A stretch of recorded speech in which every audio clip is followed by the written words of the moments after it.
যেই চাচা একদিন দুই দিন না কমপক্ষে 40 বছরের উপরে নবীরে লালন পালন করছে, নবীর বিরুদ্ধে কেউ কথা বললে সর্বপ্রথম আবু তালেব দৌড়াইয়া গেছে, কিন্তু কালেমা পড়ল না। আবু তালেব নবীরে কয়, ও আমার ভাতিজা মুহাম্মদ, শোনো ভালো করে, তোমার কালেমা পড়লে যে আমি জান্নাতে যাব সেটা আমি জানি, তোমার কালেমা না পড়লে যে আমি জাহান্নামে যাব সেটাও কিন্তু আমি জানি।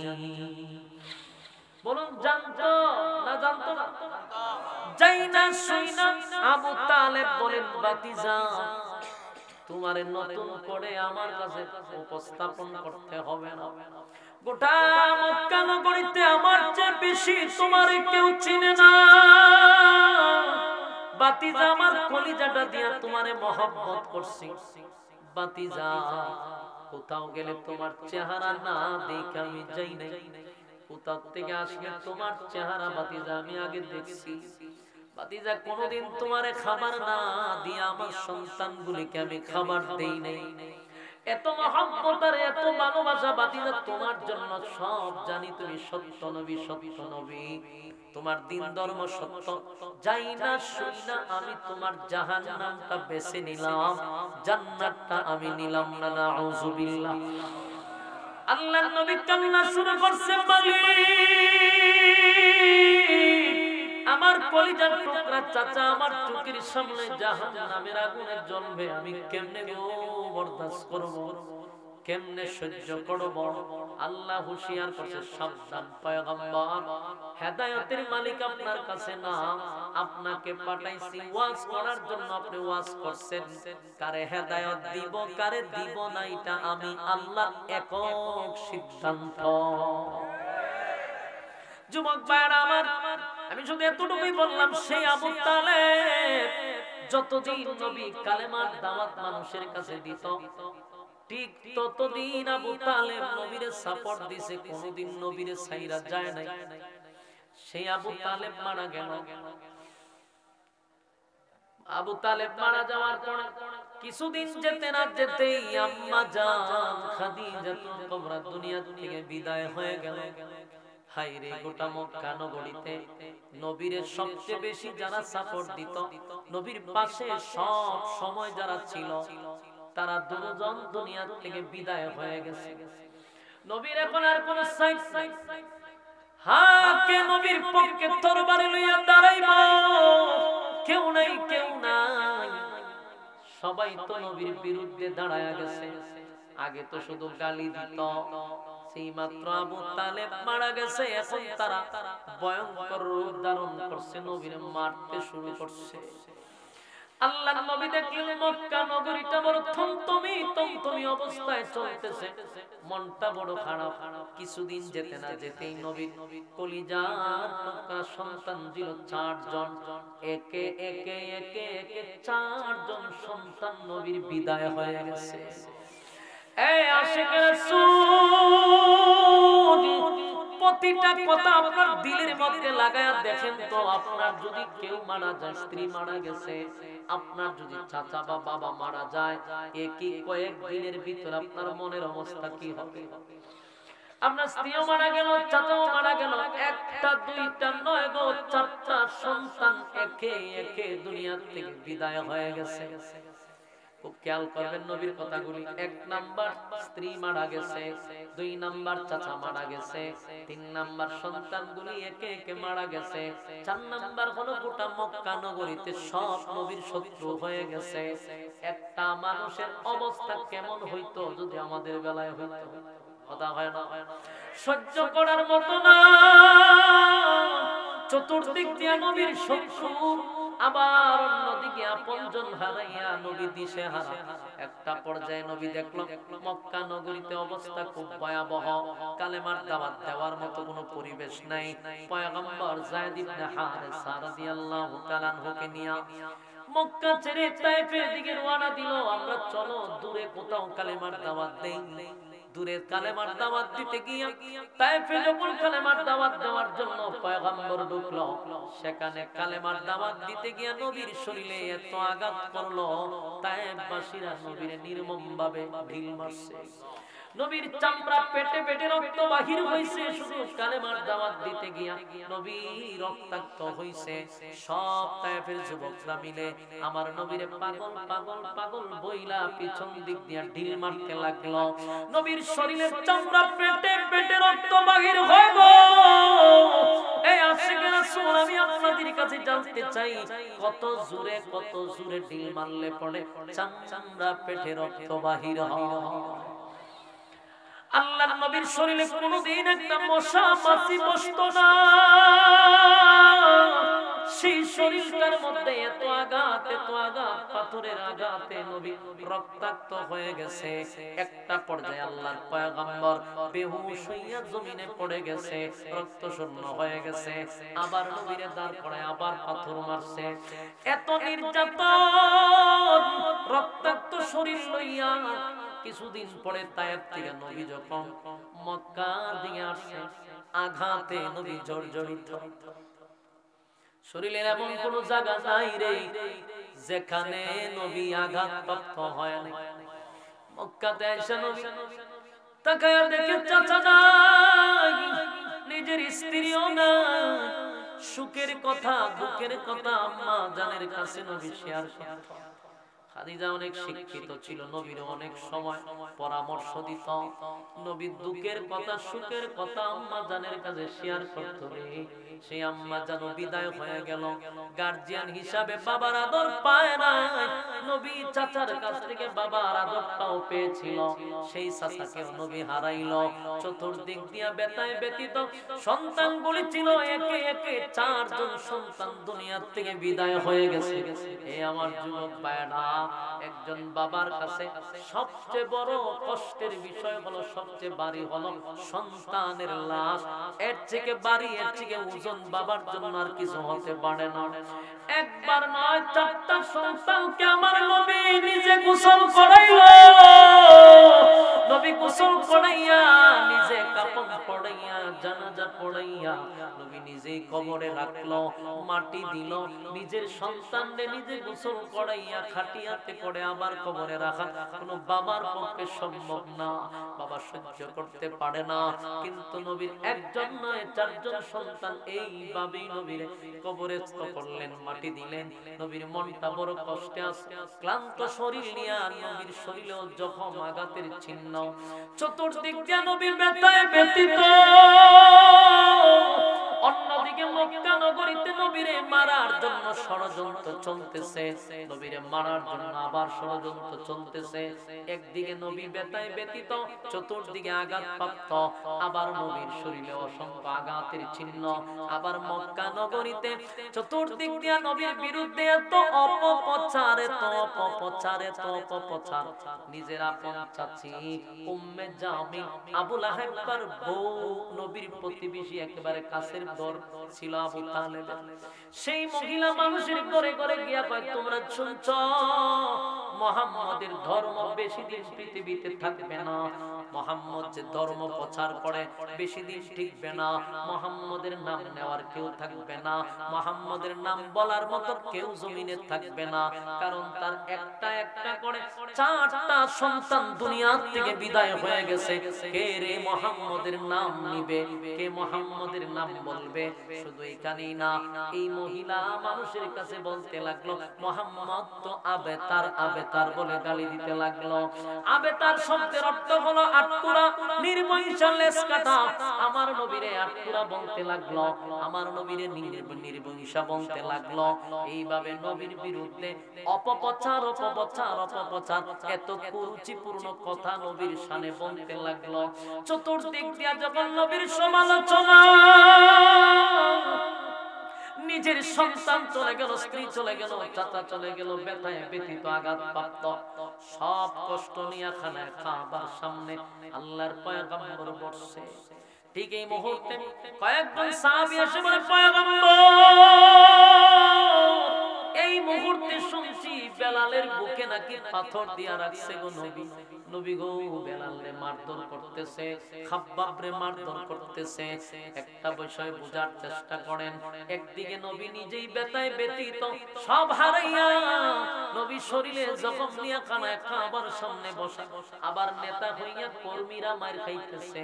নেতার এটাও কিন্তু একটা কষ্টের বিষয়, আমার কর্মীরা কালেমা পড়ার অপরাধে চতুর্দিক দিয়া মার খাইতেছে। বেলালের বুকে পাথর, অন্যদিকে খাব্বাবকে ইচ্ছা মতো তারা মারধর করতেছে।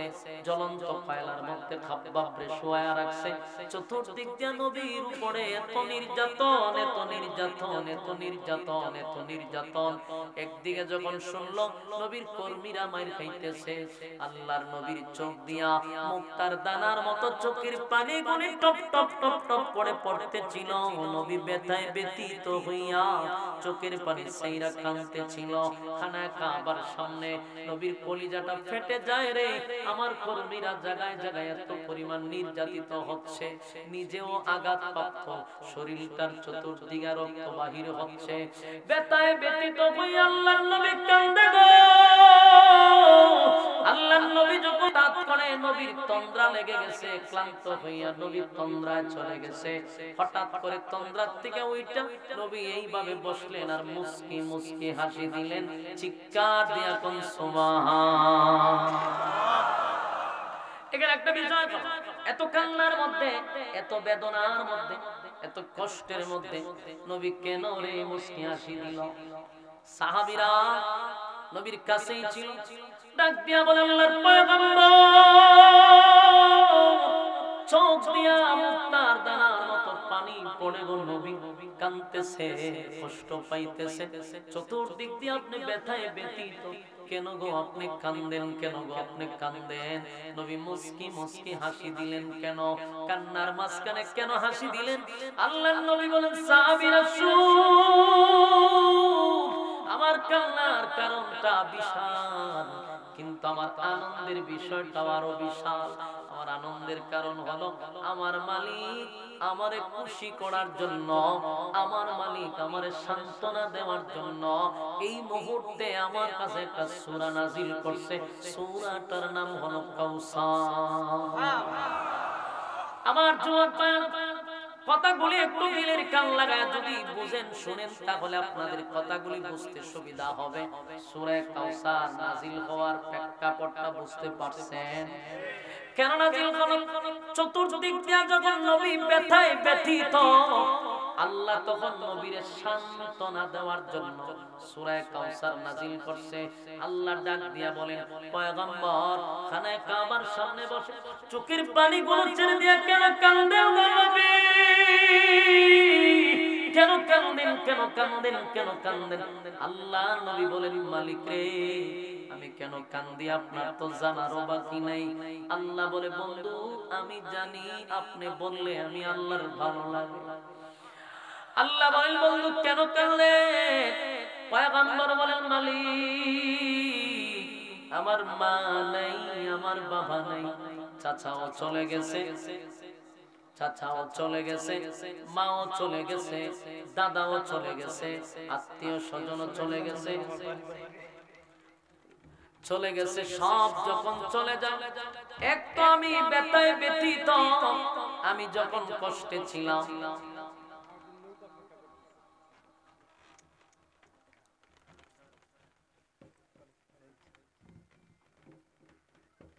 আল্লাহর রাস্তায় আর কেউ কথা বলে না, ঠিক আছে? কথা বলে আর কোয়ার দরকার নাই, মনোযোগ দিয়ে ওয়াজ শুনেন। মাঝখান দিয়ে কথা বলে কিন্তু মনোযোগটা আমারও নষ্ট হয়। মেহেরবানি করে কথা, উনি ব্যস্ত মানুষ চলে গেছে, আমরা তো আর ব্যস্ত না, তাহলে এখন একটু মনোযোগ দিয়ে শুনেন। বলুন কত দিক দিয়া নবীর পেরেশান, একটা একটা করে শুনছেন তো? কথা কয় না? নাজিল কেন সূরাটা হইল এটা বুঝছেন? একটা কারণে নাজিল হয় না। আমি প্রথমে বলছি সূরা কাউসার হলো নবীর সান্ত্বনা দেওয়ার জন্য নাজিল হইছে। আল্লাহ রাব্বুল আলামিন সূরাটা নাজিল করছে শুধু নবীর সান্ত্বনা দেওয়ার জন্য। তাই আল্লাহর পয়গম্বরকে আগে আল্লাহ জিজ্ঞাসা কেন কাঁদেন? নবী একে একে বলতে লাগলো, আমার মা নাই, বাবা নাই, দাদা নাই, চাচা নাই, স্ত্রী নাই, সন্তান নাই, সব তো চলেই গেল। আমার কোনো দুঃখ নাই। হে মালিক, আপনার দ্বীনের দাওয়াত দিতে গিয়ে, ইসলাম প্রচার প্রসার করতে গিয়া আমি যে রক্তাক্ত হইছি তায়েফে, আপনি তো গজবের ফেরেশতা পাঠাইলেন। আমি কিন্তু বলছি আল্লাহ, তাদেরকে হেদায়েত দেন, প্রতিশোধ চাই না, প্রতিশোধ চাই না। আল্লাহ আমি কান্দি নাই, আমার এই রক্তাক্ত করছে, চোখের পানি ফালাইয়া আমি কান্দি নাই। দ্বীনের দাওয়াত দিতে গিয়ে মাইর খাইছি, তাও আমার কষ্ট লাগে নাই। আমার চাচা চলে গেছে, আমার কষ্ট লাগে নাই। আমার মা চলে গেছে, বাবা চলে গেছে, দাদা চলে গেছে, কষ্ট লাগে নাই। কষ্ট লাগছে আমার একে একে 4টা ছেলে চলে গেল, অথচ আমার আপন লোকগুলা আমার সান্ত্বনা দেওয়ার দরকার ছিল, আমার কাছে এসে আমার সান্ত্বনা দেওয়ার দরকার ছিল গো মালিক, কিন্তু সান্ত্বনা আমার দিলই না, দিলই না, বরং আমার বিরুদ্ধে অপপ্রচার করতে লাগলো। আমার আপন চাচি, আমার আপন চাচা মানুষের কাছে গিয়া কয় আমি আটপোড়া, আমি লেস কাটা, আমি নির্বংশা। হে মালিক, আমার নিজের লোকগুলা যদি একের পর এক এত মিথ্যাচার করে, বলো না তোমার দ্বীনের দাওয়াত লইয়া মানুষের কাছে আমি কেমনে যাই, কেমনে যাই? আমার আপন চাচি বলে আমি নির্বংশা, আমার আপন চাচি বলে আমি আটপোড়া। আল্লাহ, এই জন্য ব্যথায় ব্যথিত হয়ে আমি কান্দি। আমারে কেউ সান্ত্বনা দিবে? মক্কা নগরীতে আমার কেউ নাই গো মালিক, কেউ নাই। আল্লাহ তখন ডাক দিয়া বলে, বন্ধু কান্দেন না, আপনি কান্দেন না বন্ধু, আপনার কান্না আমি বরদাস্ত করতে পারি না। আপনি কানলে আমি মালিক যে সহ্য করতে পারি না। হ্যাঁ বন্ধু, আপনাকে গালি দিলে আমি আল্লাহ বরদাস্ত করি না। আমারে যদি কেউ গালি দেয়, প্রতিশোধ আমি নেই না। আমারে মানুষ গালি দিলে আমি প্রতিশোধ নেই না। আস্তিক নাস্তিক যেই হোক, সকালে যদি আল্লাহরে কেউ গালি দেয়, বিকাল বেলা মালিক কিন্তু তার জন্য খাবার রেডি রাখে। আল্লাহ বলেন, আমার গালি দিলে প্রতিশোধ নেই না গো। গালি দেয় বান্দা, আমি বানাইছি, আমারই গালি দেয়, আমারই খায়, আমারই পরে, আমার জমিনে হাঁটে, আমার বিরোধিতা করে, প্রতিশোধ নেই না। কিন্তু আমার বন্ধুরে যদি কেউ গালি দেয়, আমি আল্লাহ বরদাস্ত করতে পারি না। জবান বন্ধ রাখবেন, আল্লাহু আকবার। এই আওয়াজ হয় না, বলেন আল্লাহু আকবার। এই ইমানের আওয়াজ দিয়ে বলেন আল্লাহু আকবার। আল্লাহ তার বন্ধুর প্রতি কত মায়া, কত মায়া, কত মায়া। আপনারা কেউ গালি দিলে আমি আল্লাহ যে বরদাস্ত করি না, আমি আল্লাহ যে সহ্য করতে পারি না। আবু লাহাব নবীরে গালি দিয়েছিল, সাথে সাথে আমার মালিক সূরা লাহাব নাজিল করে দিয়া আবু লাহাবের দাঁত ভাঙা জবাব কিন্তু আল্লাহ দিয়া দিয়েছে, তাব্বাত ইয়াদা আবি লাহাব ওয়া তাব। আল্লাহ বলে, আবু লাহাব আমার বন্ধু ধ্বংস নয়, বরং তুই ধ্বংস হবি, ধ্বংস হয়ে গেছে। সায়াসলা নারান যাতা লাহাবি ওয়া ইমরাআতু। আবু লাহাবও সাইজ করছে, আবু লাহাবের সন্তানগুলোও কেউ কেউ সাইজ করছে। আবু লাহাবের যত মাল ছিল সব ধ্বংস করছে। বন্ধু, আপনারা কেউ গালি দিলে আমি যে বরদাস্ত করতে পারি না। গোটা মক্কার মানুষ আপনাকে বলে আপনি আটপোড়া, আপনি নির্বংশা, আপনাকে আবেতার বলে গালি দেয়। বন্ধু গো, আমি আপনার 4টা সন্তান নিছি, এই জন্য শুনেন, সুসংবাদ জানা দিলাম, সন্তান নিলাম 4জন, 4জন, 4জন, 4জন। বিনিময়ে বন্ধু আপনাকে দিলাম হাজার হাজার হাজার কোটি রূহানি সন্তান। চিৎকার দেয়া কোন সুবহানাল্লাহ। আল্লাহ কয়, আপনার ছেলে নিছি 60 জন, আপনাকে রূহানি সন্তান দিলাম কোটি কোটি, হাজার কোটি। কিয়ামত পর্যন্ত যত উম্মতে মুহাম্মদী আপনারা যারা বসা, আমি সহ সবাই আমরা নবীর রূহানি সন্তান। কথা হয় না? আমরা নবীর রূহানি সন্তান। আল্লাহ কয়, নিলাম তো 4 জন গো পয়গম্বর, কিন্তু আপনারা কত হাজার কোটি রূহানি সন্তান দিছি। পয়গম্বর বেঈমানরা বলে আপনার নাম নেওয়ার মতো জমিনে কেউ থাকবে না। সন্তান থাকলে আপনার নামের হেফাজত করত, আপনার বিরুদ্ধে কেউ বললে তারা ইজ্জত রক্ষা করত জীবন দিয়া। নবী গো ওয়াদা দিলাম আপনার যত রূহানি সন্তান আমি দিছি, কিয়ামত পর্যন্ত আপনার নবীর নামের ইজ্জত রক্ষার্থে আপনার রূহানি সন্তানরাও জীবন দিবে, রক্ত দিবে, আপনি নবীর অসম্মান করতে দিবে না। যেরকম ঠিক কিনা? এই আমরা নবীর রূহানি সন্তান, বাংলার জমিনে হোক আর পৃথিবীর যে প্রান্তেই হোক, নবীর ইজ্জত যেখানেই নষ্ট হবে সেখানেই রূহানি সন্তানরা দাঁড়ায়া যাবে। বাংলার জমিনে 16টা বছর আমার নবীর বিরুদ্ধে অনেক ব্লগাররা লেখালেখি করছে, অনেক নাস্তিকরা লেখালেখি করছে। কপাল খারাপ, 96% মুসলমানের দেশে আশিক রাসূল বইলা তো লাফাইতে লাফাইতে ডিগবাজি মারি, নবীর প্রেমের মাঝে মধ্যে উতাল হয়ে যায়। বছর একবার তো এমন নাচানাচি করেন শুধু নবীর ভালোবাসা দেখান। কিন্তু আমি আপনাদের কাছে প্রশ্ন করি, নবীর বিরুদ্ধে যে অসংখ্য ব্লগাররা লেখালেখি করলো, ওই আশিক রাসূল ঘর থেকে কয়দিন বাহির হইছেন কাপন মাথায় লইয়া? বার হন নাই। শুধু জিলাপি দিলে দৌড়ে বাইরেছেন, বিরানি দিলে দৌড়াইয়া বাইরেছেন, নবীর প্রেম দেখাইছেন, তা বাউতাবাজি বাটপারি ছাড়েন। নবীর জন্য ভালোবাসতে হলে নবীর জন্য জীবন দিতে হবে, রক্ত দিতে হবে। আমাদের আলেম সমাজরা নবীর ইজ্জত রক্ষার্থে রক্ত দিছে রে, রক্ত দিছে। কয়টা প্রমাণ লাগবে আমারে বলেন, একটা একটা বলতে থাকি। ভুলাতে আমার নবীর বিরুদ্ধে লেখালেখি হয়েছিল, বরিশাল ভুলা। তখন আমাদের আলেমরা যখন আন্দোলনে নামছে, তদাগতিত স্বৈরাচারের লোকেরা পাখির মতো গুলি করে 7 জন আলেমরে শাহাদাত বরণ করাইছে। কত বড় জাহেলের মাঝখানে আমরা ছিলাম, চিন্তা করে। নবীর বিরুদ্ধে লেখছে, তারে গ্রেফতার করলো না, ফাঁসি দিল না, জেল দিল না।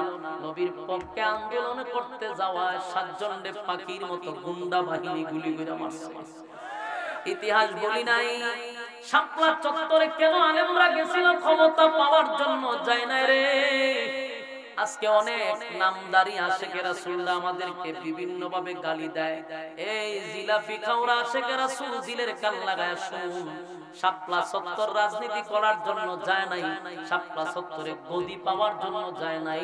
ব্লগাররা আমার নবীর বিরুদ্ধে কটূক্তি করছিল, তাই সারা বাংলাদেশ থেকে লঞ্চ মার্চ শুরু হয়েছিল নবীর বিরুদ্ধে যারা কথা বলছে তাদের ব্যাপারে ব্যবস্থা নেওয়ার জন্য। সেদিনও গুন্ডা বাহিনী আমাদেরকে গুলি করে মারছে, নবীর ইজ্জত রক্ষার জন্য ঢাকা শাপলা চত্বর জড়ো হয়েছিল।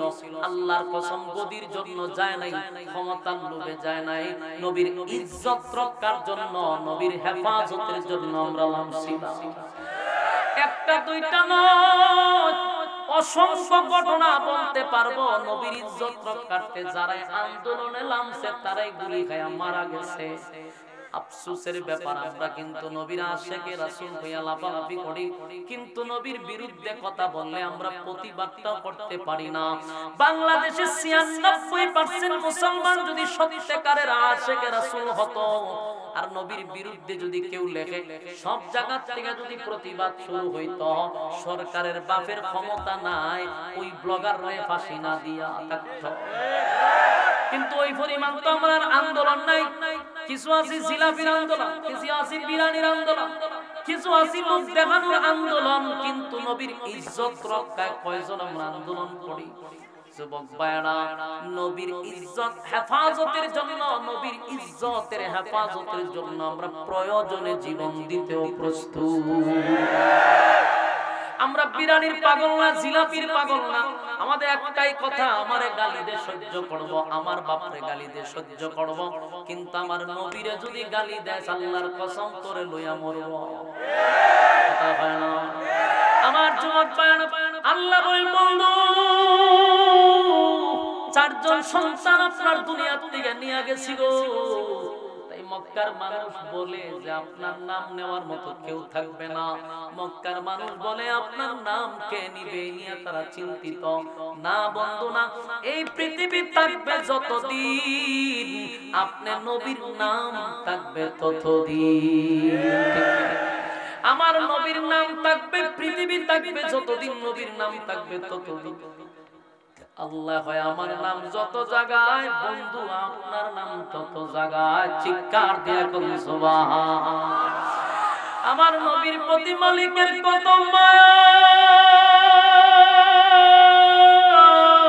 বন্ধুর প্রতি বন্ধুর কত মায়া। কয় বন্ধু আপনারে কোটি কোটি রূহানি সন্তান দিলাম, কিয়ামত পর্যন্ত তারা আপনার ইজ্জত রক্ষা করবে। এখানেই শেষ না, বন্ধুরে সান্ত্বনা দেওয়া শেষ না। আল্লাহ বলেন বন্ধু আরো অফার দিতেছি আপনাকে, 4টা ছেলে নেওয়ার কারণে আপনাকে এর বিনিময়ে আমি আপনাকে কাউসার দান করলাম। ইন্না আ'তাইনাকাল কাউসার। আল্লাহ বলেন আপনাকে আমি নিশ্চয়ই কাউসার দিলাম, দিব এমনটা না, দিয়া দিছি। আপনাকে আমি কাউসার দিলাম। ফাসাল্লি লিরাব্বিকা ওয়ানহার।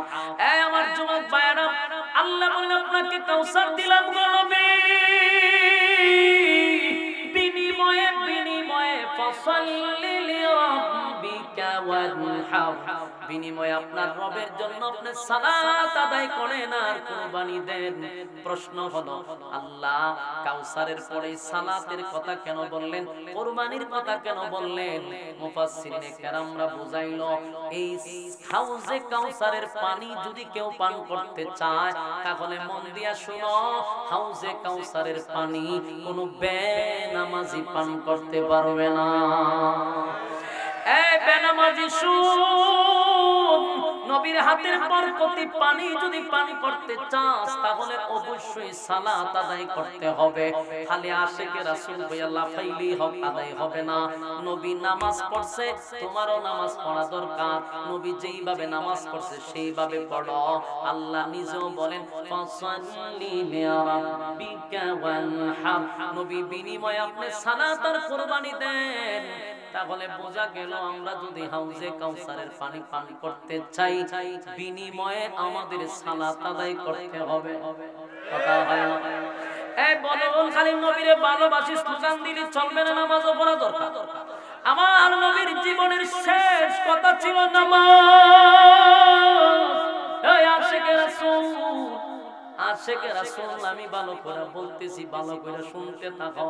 নবীর শেষ কথা ছিল নামাজ। আজকে কতগুলি ভণ্ড বলি নামাজ নাই, নবীর আশিকে রাসূল কইয়া খালি লাফায়। এই বেড়া লাফাইলে কি জান্নাতে যাইবি না নামাজের মাধ্যমে? কথা হয় না? হাউজে কাউসারের পানি পান করতে হলে নামাজ ছাড়া বিকল্প কোনো রাস্তা নাই, বিকল্প কোনো রাস্তা নাই। আগে তোমাকে মুসল্লি হতে হবে। কথা হয় না? আরো জোরে আল্লাহু লাকুম মিনাল মুসাল্লি।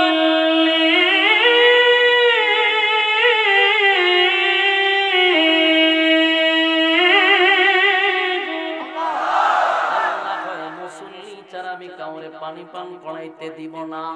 এই যুবক ভাইরা, নামাজ সমস্ত ইবাদতের মধ্যে সবচেয়ে বড় ইবাদত হলো নামাজ। নামাজ নামাজ আউয়ালু মা ইউহাসাবু বিহি আবদু ইয়াউমাল কিয়ামাতিস সালাহ। কিয়ামতের ময়দানে সর্বপ্রথম নামাজের কথাটা কিন্তু জিজ্ঞাসা করা হবে। এই জন্য হাউজে কাউসারের পানি যদি পান করতে চাও নামাজ ছাড়া বিকল্প রাস্তা নাই। আল্লাহ বন্ধুরে সান্ত্বনা দেয়, বন্ধু বন্ধু কান্দেন না, কষ্ট পাইয়েন না। ছেলে নিছি 4 জন, বিনিময়ে কোটি কোটি উম্মত দিলাম, বিনিময়ে কোটি কোটি আপনাকে আমি রূহানি সন্তান দিলাম। এখানেই শেষ নয় বন্ধু, আমি আপনাকে এত সম্মান আর এত মর্যাদা দিছি।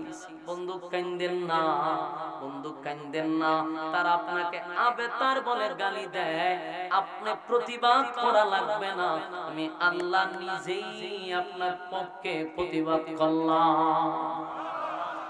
আল্লাহ নিজে প্রতিবাদ করতে লাগলো। রব্বে কারীম তখন পরের আয়াতে বলে ইন্না শানিআকা হুয়াল আবতার।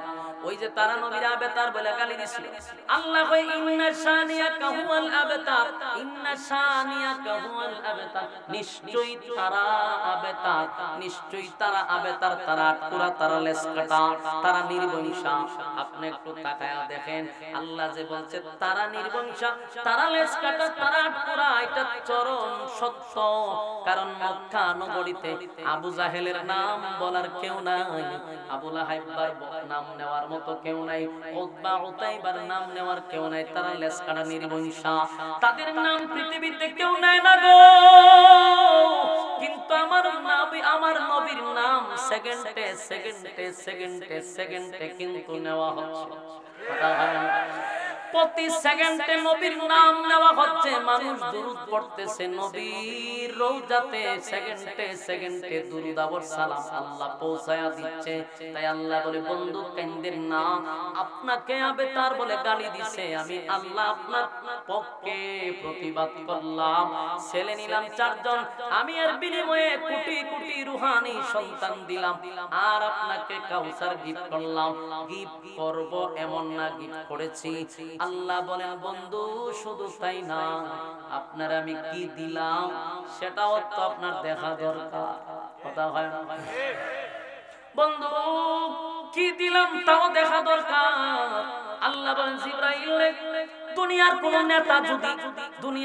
নেতা যদি দলের জন্য মাইর খায় দল ক্ষমতায় আসে তার প্রমোশন বাড়ে না কথা হয় না আওয়ামী লীগের আমলে যে বিএনপিরা মাইর খাইছে বিএনপি ক্ষমতা তাইলে তাদের পাওয়ার বাড়বে না ক্ষমতা বেড়ে যাবে আল্লাহ বলে বন্ধু জিবরাইলকে উদ্দেশ্য করে বলে জিবরাইল রে ও জিবরাইল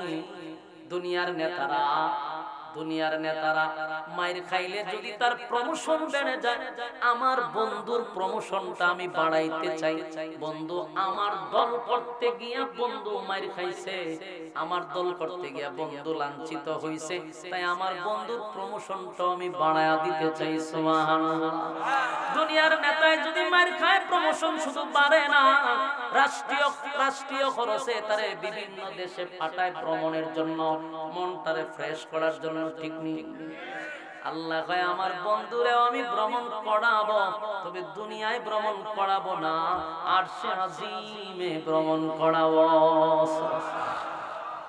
আল্লাহ তখন বন্ধুরে বলে বন্ধু আপনার আমি ভ্রমণ করাবো মাইর খাইছেন প্রমোশন বাড়ছে বন্ধু কষ্ট নিয়েন না আসেন আপনারা আরশে আজিমের মেহমান বানাবো 7টা আসমান টপকাইয়া সিদরাতুল মুনতাহা টপকাইয়া আরশে আজিমে আল্লাহর সঙ্গে সাক্ষাৎ করাইয়া জান্নাত জাহান্নাম দেখাইয়া সব ভ্রমণ করাইয়া হাউজে কাউসারের পারে নবীরে দাঁড় করাইলো নবী জিবরাইলকে বলে জিবরাইল রে এত সুন্দর হাউস এটা কোথায় রে নবী গোটা জান্নাতে তবে এই হাউজে কাউসার তাই তো আপনাকে আল্লাহ দান করছে নবী এত খুশি